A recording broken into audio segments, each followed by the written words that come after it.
Opening. 3 pictures appear. One is of a woman giving a presentation behind a podium.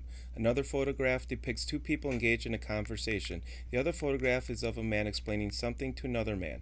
The title reads Access Ed Project 2008 2-Day Symposium.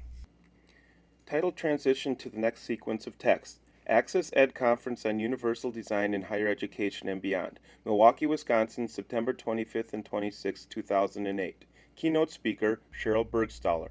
Plenary, Universality of Captioning, Virginia Shivarina. Video fades to black. Entrances, Routes of Travel, and Signage, Part 1. Cheryl Bergstaller. Dr. Bergstaller standing behind a podium talking to the audience. Entrances and routes of travel, that's kind of what we hear about most. And you might think, well, I can't do anything about that because I just use this facility. Well, there's some things you might be able to do.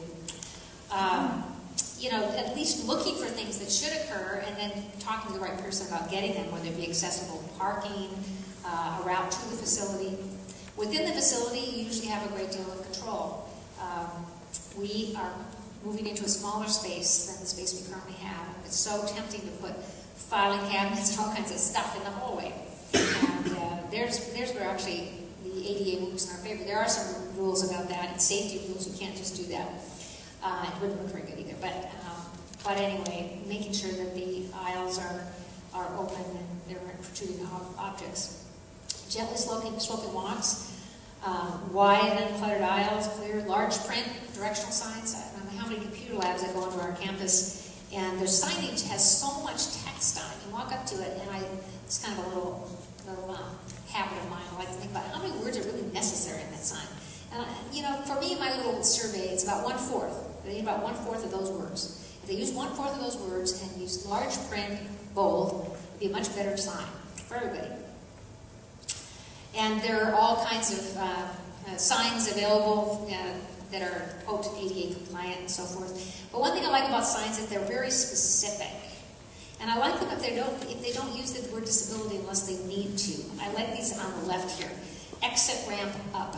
It's like, okay, it's a ramp. It's an exit. If I need a ramp and I'm getting out of here, I go that way. And exit stair up. And isn't that what you really need to know? You don't need to know that it's a handicap exit necessarily, but you need to know that it's a ramp. Also for stairs and so forth. Here's one of my pet peeves as far as signs at the University of Washington. This is on the hub, our student union building, one of the main entrances. And there's a sign, there's a little button you can push and then it'll open the door, of course. For use by mobility impaired only. All capital letters, and it just sounds really scary, like, oh, okay, yes, sir, right? And so I know the people over there, so I went up to Paul Zukowski one day, and I said, I'd like to turn myself in. I just used that door up there, because I had a bunch of books in my hand, and I know it's for mobility impaired. I'm going to take my punishment, because I really need to learn that, use that door. So what do I need to do? Of course, he knows me well enough to just say, get out of here. But he knew, he's, well, not really, and this sign is still there, so we could change that sign. It's a very unfriendly sign. It's very isolating. It's like these people go in this door and these people go in the other door.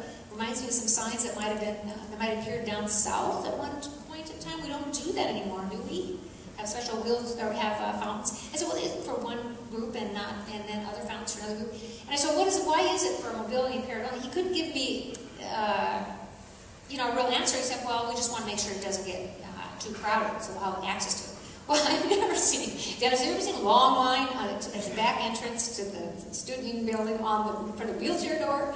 It's like, come on, just take it down, but put something else down. And then there's another one that was on an establishment not too far from my house. Handicapped entrance at north end of building.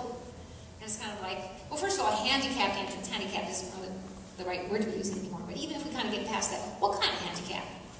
What kind of disability are we talking about? Now, if I'm blind, do I go there? What if I have a learning disability? Am I supposed to go up there? We actually, a sign actually benefited our program one time because we went to the zoo, and the zoo has a sign similar to that, except it's people with disabilities, free entrance. So I'm thinking, hey, I call them on the phone, say, does that mean we have some people that are attendants or assistants to people with disabilities? Can they go in too? Sure. We show up there, all 30 of us, and I said, we're all free. So, oh, well, only the disabled people get free. And I said, well, everyone here has a disability or they're an attendant or assistant.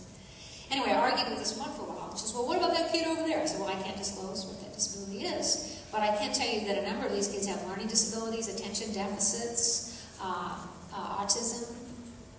She says, well, that's not the kind of disability we need. And I said, well, then I guess you should change your sign. But I did demand that we get a trade. We did. So signs can work your benefit. But I kind of look at signs in general and kind of tell them, and think, why is it worded that way? What message is that sending? And sometimes the signage, unnecessarily, to provide resources for people with disabilities is isolating. So we don't work that well. The R2D2 Center logo appears. Below reads, copy and distribute freely but use in its entirety and do not alter. Access Ed Project Copyright 2009, Rehabilitation, Research, Design, and Disability, R2D2 Center. Please visit us at access-ed.r2d2.uwm.edu. The Access Ed project is supported in part by the U.S. Department of Education's Office of Post-Secondary Education, PR Award number P33A050090. The Access Ed documents contained in this video are those of the grantee and do not necessarily reflect directly on the U.S. Department of Education.